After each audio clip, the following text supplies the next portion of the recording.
네, 안녕하세요. 한국보건사회연구원에서 인구 문제와 인구 정책을 연구하고 있는 이상님이라고 합니다.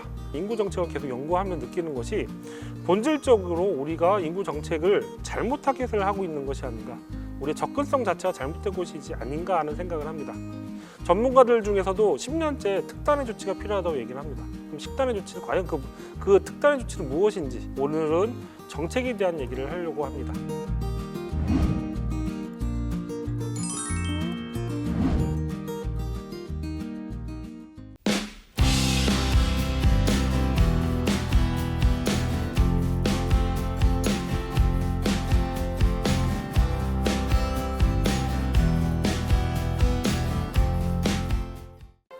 우리나라 인구정책이라고 하는 것은요, 사실은 저출산 고령사회 기본법에 근거한 저출산 고령사회 기본계획이라고 할 수 있습니다.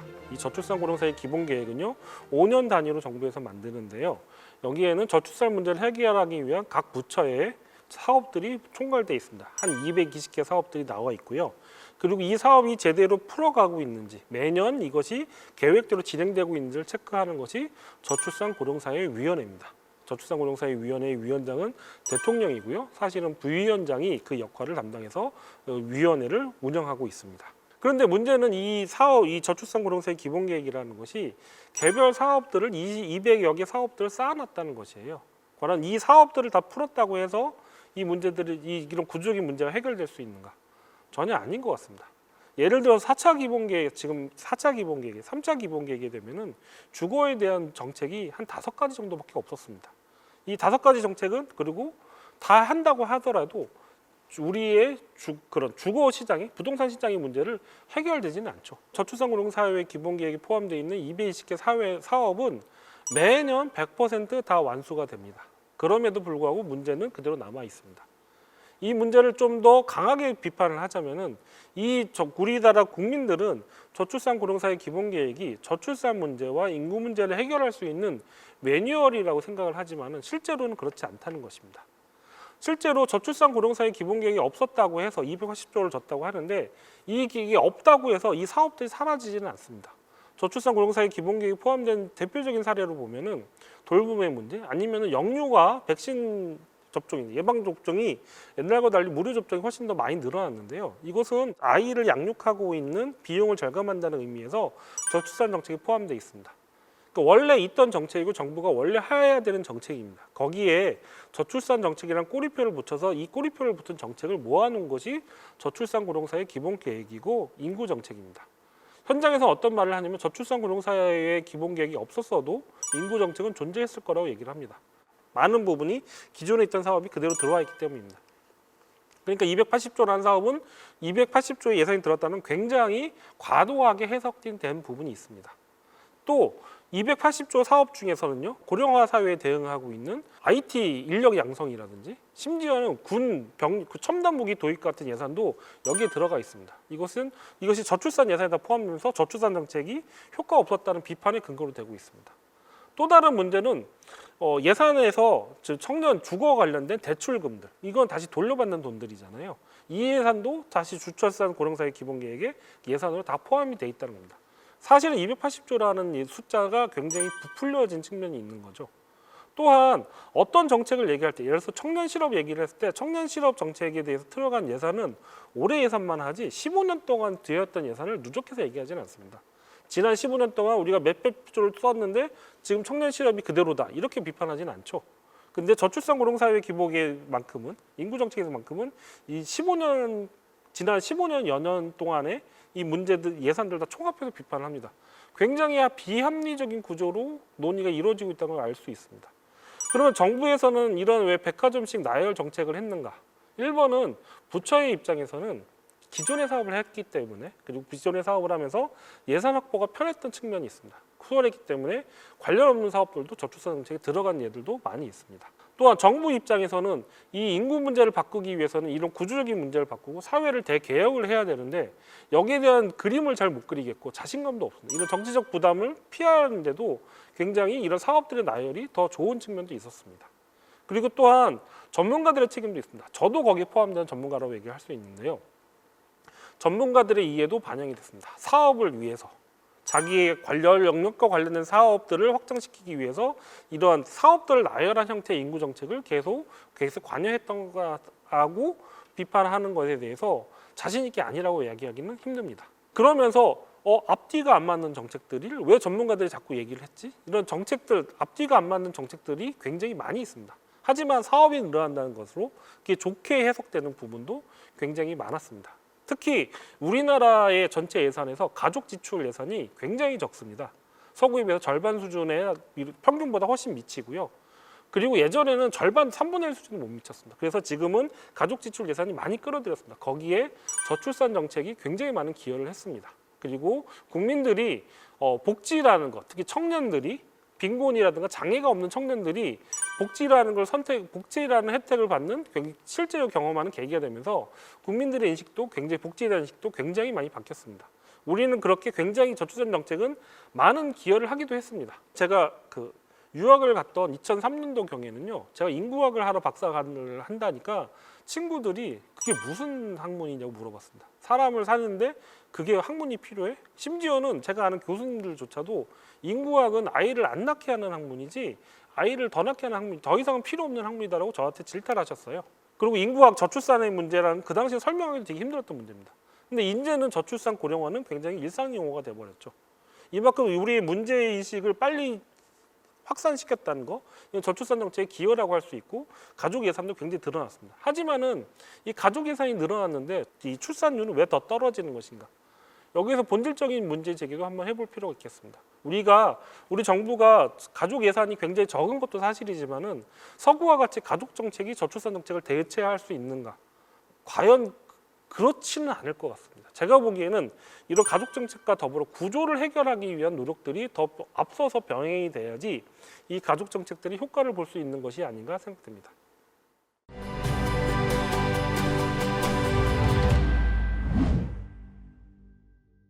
아주 인구학의 처음으로 돌아가 보겠습니다. 처음 시작은 멜서스의 인구론에서 시작됐다고 얘기를 합니다. 멜서스는 영국의 경제학자입니다.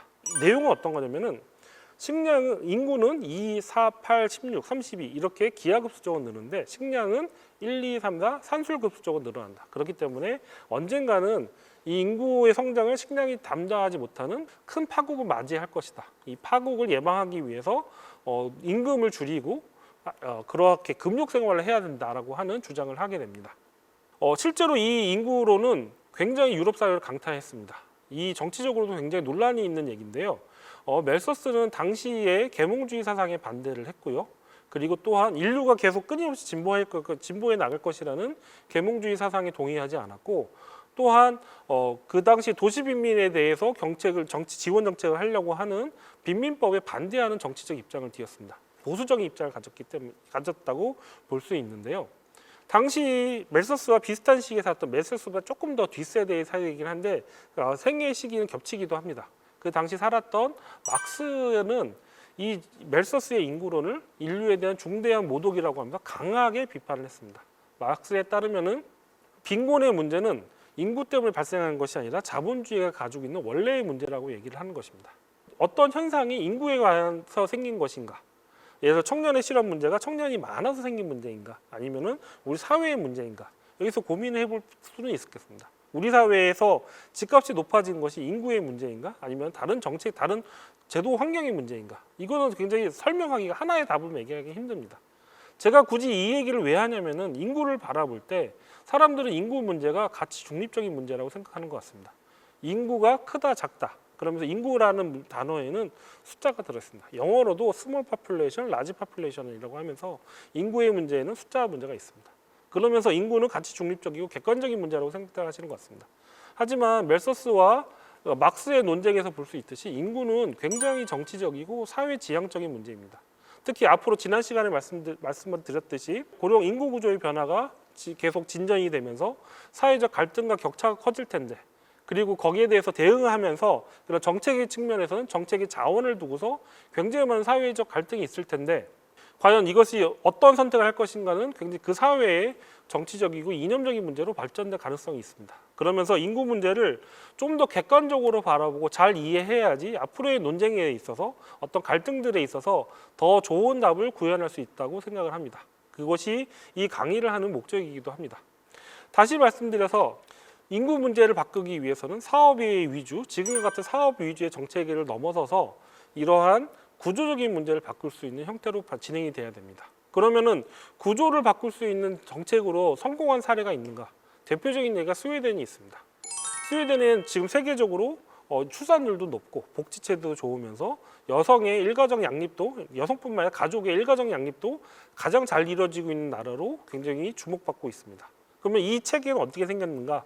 어디서 시작을 했는가 보면은 굉장히 예전입니다. 대공황 시절에 출산율이 떨어지는 것을 보고 뮤르달이라고 하는 경제학자가 여기에 대한 고민을 하기 시작합니다. 이런 식으로 진행이 돼요. 출산율이 떨어지게 되면은 스웨덴이라는 공동체가 지속될 수 없겠구나라고 생각을 하면서 사회를 다시 재설계해야 한다고 생각을 합니다. 그러면서 개인의 행복에 기반을 둔 출산 정책이 나야 한다고 생각합니다.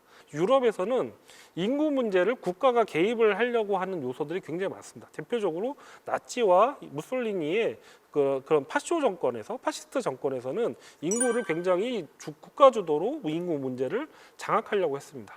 이런 것이 답이 아니라 개인의 행복에 기반한 선택에 의해서 아이를 낳게 해야 된다.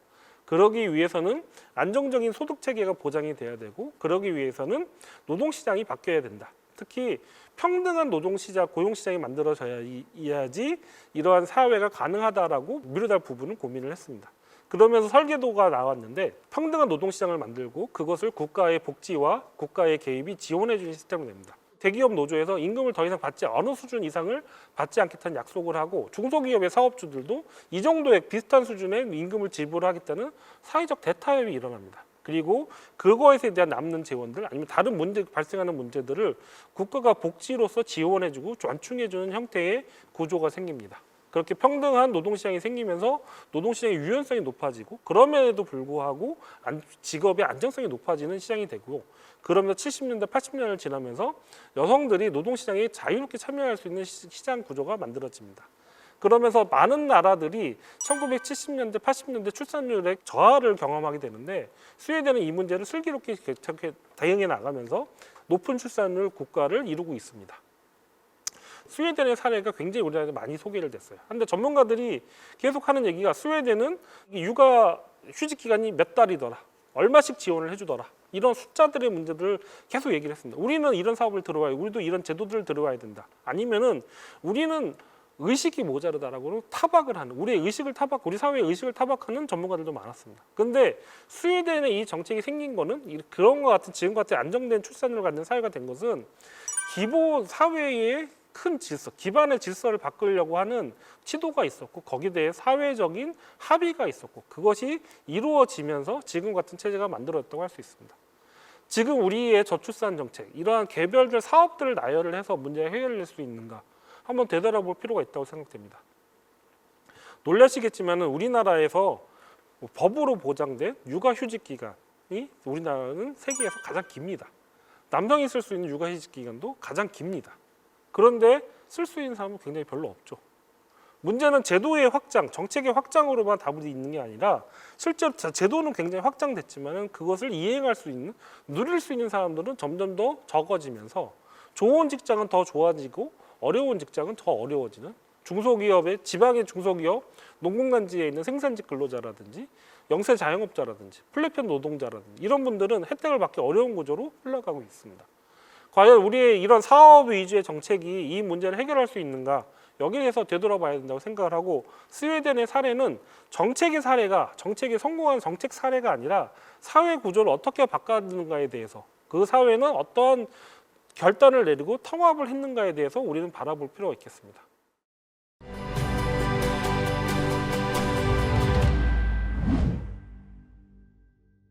또 다른 성공 사례로 프랑스 얘기를 합니다. 프랑스는 굉장히 강력한 가족 수당을 바탕으로 해서 지금 출산율을 유지한 나라로 얘기를 하는데요.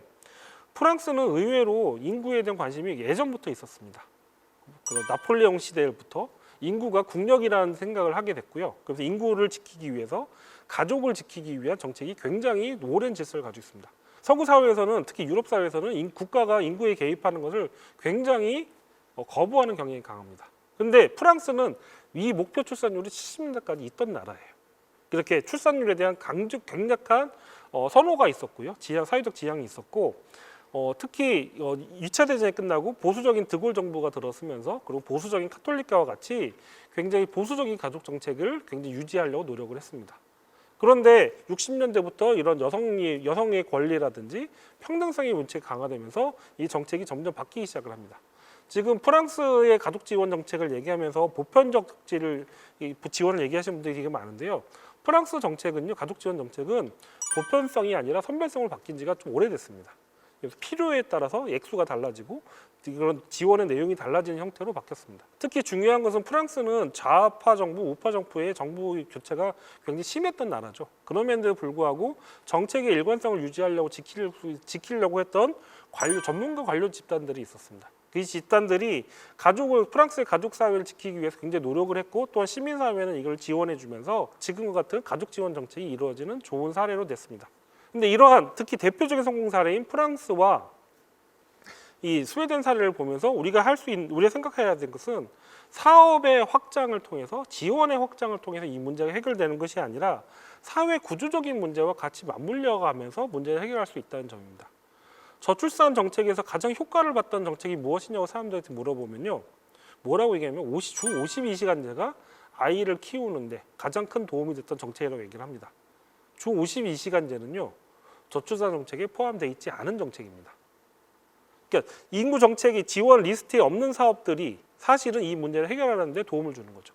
지방의 균형 발전의 문제, 중소기업과 대기업 간의 임금 고용 이런 관계성의 문제들, 이런 지금의 저출산이 다 말하고 있는 지원 정책 이후의 것들, 일자리의 문제, 주거의 문제, 이런 그런 우리 사회의 발전에 관련된 문제들의 답들이 오히려 저출산 문제에 더 많은 영향을 끼친다고 할 수 있겠습니다.